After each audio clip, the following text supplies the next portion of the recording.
নমস্কার বন্ধুরা, আবারও আপনাদেরকে স্বাগতম ভোলানাথ টেক স্টুডিও ইউটিউব চ্যানেলে। আজকের ভিডিওতে আমি কাস্ট সার্টিফিকেটের একটি গুরুত্বপূর্ণ বিষয় নিয়ে আলোচনা করব। যে আপনার কাছে যদি হাতে লেখা কাস্ট সার্টিফিকেট থাকে, মানে পুরনো কোনো কাস্ট সার্টিফিকেট থাকে, তাহলে সেটিকে কীভাবে অনলাইনে আবেদন করে নিয়ে ডিজিটাল বা নতুন কাস্ট সার্টিফিকেটে রূপান্তরিত করবেন।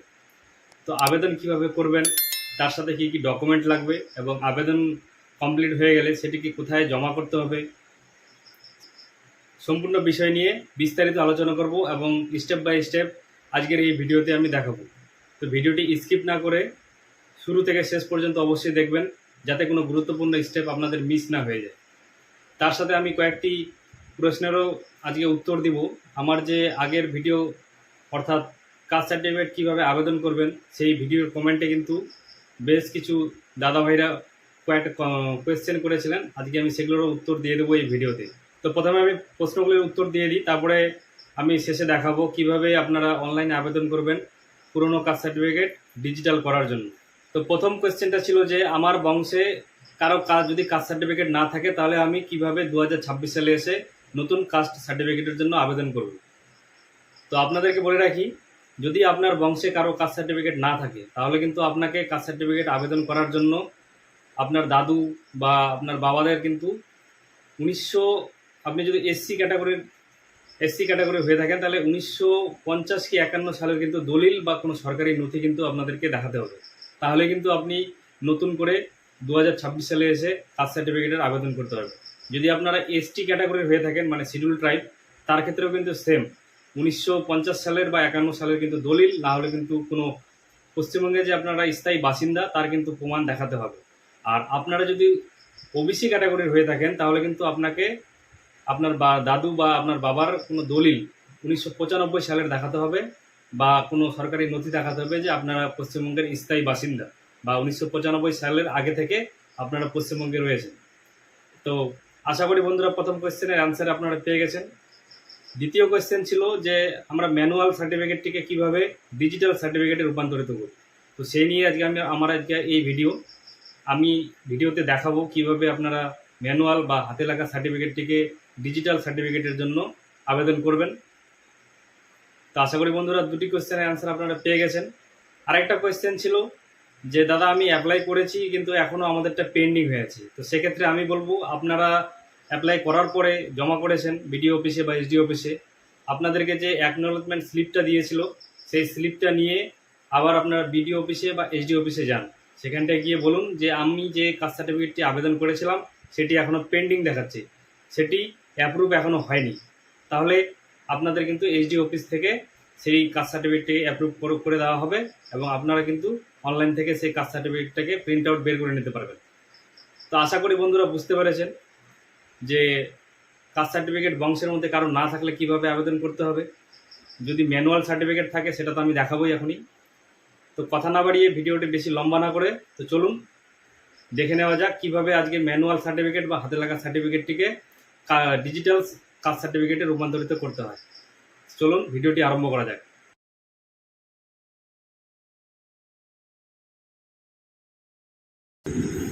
তো তার জন্য প্রথমে চলে আসতে হবে আমাদেরকে কাস্ট সার্টিফিকেট যে অফিসিয়াল ওয়েবসাইট বা পোর্টাল, সেটিতে এখানটায় আসে নিয়ে দেখুন লেখা আছে একটি যে অপশন ব্যাকলগ সার্টিফিকেট, আপনারা এটিতে ক্লিক করবেন। এটিতে ক্লিক করার পরে দেখুন এখানটা কিন্তু অপশন চলে এসছে apply for digital certificate for SC ST OBC. তারপরে অপশনটিতে দেখাচ্ছে check application status for digital certificate. তারপরটা হচ্ছে edit application for digital certificate. আপনারা যে ডিজিটাল করার জন্য যে অ্যাপ্লাই করবেন, সেটিতে যদি কোনো ভুল ত্রুটি হয়ে থাকে তাহলে কিন্তু আপনারা এখান থেকে নিচের অপশনটি থেকে এডিট করতে পারবেন। তো চলুন আমরা আজকে একটা কাস্ট সার্টিফিকেট, ম্যানুয়াল কাস্ট সার্টিফিকেটকে ডিজিটাল করার জন্য অ্যাপ্লাই করি। তো প্রথমেই বলা হচ্ছে ম্যানুয়াল কাস্ট সার্টিফিকেট নাম্বার। আপনার হাতে যে এখন পুরনো কাস্ট সার্টিফিকেটটি রয়েছে, সেই কাস্ট সার্টিফিকেটের নাম্বারটি কিন্তু এই ঘরে আপনাকে লিখতে হবে। তারপরে হচ্ছে কাস্ট সার্টিফিকেট ইস্যু ডেট, আপনার যে পুরনো সার্টিফিকেটটি রয়েছে সেটি কবে ইস্যু করা হয়েছিল, কত তারিখে কোন সালে, সেই সালটি কিন্তু আপনাকে এই ক্যালেন্ডার থেকে চুজ করে বসিয়ে নিতে হবে। তারপরেরটাতে বলা হচ্ছে সার্টিফিকেট ইস্যুইং অথরিটি, মানে কোন এসডি অফিস থেকে আপনার এই কাস্ট সার্টিফিকেটটিকে ইস্যু করা হয়েছিল, সেই এসডি অফিসের নামটা কিন্তু এখানটা লিখতে হবে। তারপর হচ্ছে আপনার কাস্ট, তারপরটাতে হচ্ছে আপনার সাবকাস্ট, আপনার যেটি সাবকাস্ট হবে সেই সাবকাস্টটি আপনারা এই নিচে অনেকগুলি অপশন রয়েছে, সেখান থেকে ক্লিক করে চুজ করে নেবেন। সাবকাস্ট হয়ে গেলে আপনার রিলিজন, মানে আপনি কোন ধর্মের, হিন্দু নাকি জৈন নাকি খ্রিস্টান নাকি ইসলাম, বুদ্ধ, এখানটা অনেকগুলি রয়েছে, শিখ। তো আপনার ক্ষেত্রে যেটা হবে আপনারা সেটি সিলেক্ট করে নেবেন।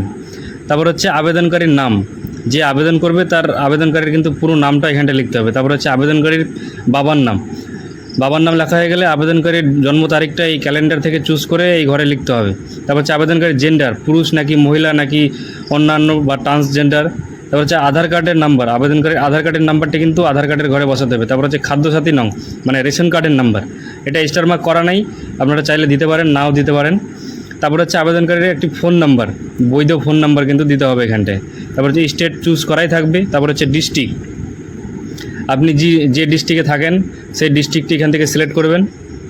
ডিস্ট্রিক্ট সিলেক্ট করা হয়ে গেলে আপনার সাব ডিভিশন যেটি হবে আপনারা এখান থেকে সিলেক্ট করে নেবেন।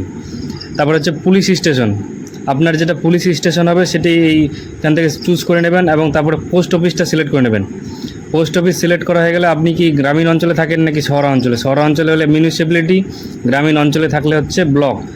তো আমি যেহেতু গ্রামীণ অঞ্চলে থাকি তাহলে আমি এখান থেকে ব্লক সিলেক্ট করে নিলাম, আমার ব্লকটি এখান থেকে সিলেক্ট করে নিলাম। তারপর হচ্ছে জিপি, মানে গ্রাম পঞ্চায়েতের নাম।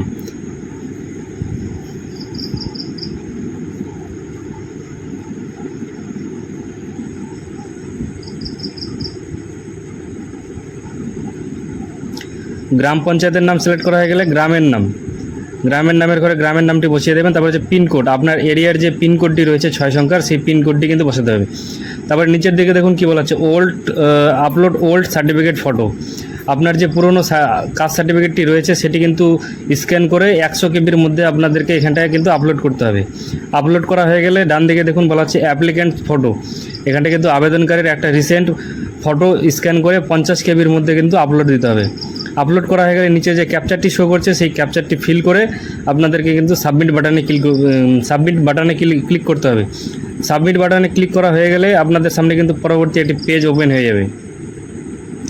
এই দেখুন এখানটা কিন্তু আপনাদের কাস্ট সার্টিফিকেটটি পুরোপুরিভাবে আবেদনটি কিন্তু পুরোপুরিভাবে সাবমিট হয়ে গেছে। আপনাদের কাছে এরকম একটি অ্যাকনোলেজমেন্ট স্লিপ শো হয়ে যাবে। এখানটা দেখুন অ্যাপ্লিকেশন নাম্বার জেনারেট হয়ে যাবে একটা, আপনার নামটি শো করবে, তারপর হচ্ছে আপনার বাবার নামটি, তারপর আপনার ঠিকানাটি, তারপর অ্যাপ্লাই ফর কি, আপনি কোন আপনার কাস্ট সার্টিফিকেটটি কোন ক্যাটাগরির, সেই ক্যাটাগরিটা কিন্তু এখানে শো করবে এবং আপনার যেটা কাস্ট সেই কাস্টটা কিন্তু ডান দিকে শো করবে। আর নিচের দিকে দেখুন বলা হচ্ছে application details digital of manual certificate, মানে আমি ম্যানুয়াল হাতে লেখা সার্টিফিকেটটাকে ডিজিটাল সার্টিফিকেটে রূপান্তরিত করার জন্য কিন্তু আবেদনটি করলাম। তো এইভাবে কিন্তু আপনাদেরকে আবেদন করতে হবে ম্যানুয়াল সার্টিফিকেটটিকে ডিজিটাল করার জন্য। তো আশা করি বন্ধুরা বুঝতে পেরেছেন কিভাবে ম্যানুয়াল সার্টিফিকেটটিকে ডিজিটাল সার্টিফিকেটে রূপান্তরিত করার জন্য আবেদন করতে হয়। আর হ্যাঁ, এই আবেদনপত্র সঙ্গে আপনাদেরকে যেটা দিতে হবে, আপনার যে পুরনো কাস্ট সার্টিফিকেটটি রয়েছে সেটির জেরক্স, আপনার আধার কার্ডের জেরক্স, ভোটার কার্ডের জেরক্স, আপনার বাবার আধার কার্ডের জেরক্স, ভোটার কার্ডের জেরক্স, এই সব ডকুমেন্ট, এবং আপনি যে পশ্চিমবঙ্গের স্থায়ী বাসিন্দা বা আপনি যেখানটায় বসবাস করেন সেই জায়গার, আপনি যদি গ্রামীণ অঞ্চলে বসবাস করেন তাহলে আপনাদের যে প্রধান বা মেম্বার রয়েছে তার কিন্তু একটি রেসিডেন্সিয়াল সার্টিফিকেটেরও প্রয়োজন হবে। আপনারা সেটিকে কিন্তু বের করে নেবেন। সেটি বের করে এই সব ডকুমেন্ট নিয়ে আপনারা কিন্তু এসডি অফিস বা বিডিও অফিসে গিয়ে আপনারা এটি জমা করে দেবেন। তার কিছুদিন পরে কিন্তু আপনাদের যে ম্যানুয়াল সার্টিফিকেটটি রয়েছে সেটি ডিজিটালে রূপান্তরিত হয়ে যাবে। যদি ভালো লেগে থাকে তাহলে ভিডিওটি একটি লাইক করবেন এবং একটুও যদি আপনাদের হেল্পফুল মনে হয় তাহলে ভিডিওটিকে বেশি বেশি করে শেয়ার করে অন্যদেরকেও ইনফরমেশন দেওয়ার চেষ্টা করবেন। আর চ্যানেলে নতুন হলে চ্যানেলটিকে সাবস্ক্রাইব করে পাশে থাকা বেল আইকনে ক্লিক করে নোটিফিকেশন অল করে দেবেন। তো আজকের ভিডিওটা এই পর্যন্তই, দেখা হবে পরবর্তী কোনো ভিডিওতে। ততক্ষণে সুস্থ থাকবেন, ভালো থাকবেন, ধন্যবাদ।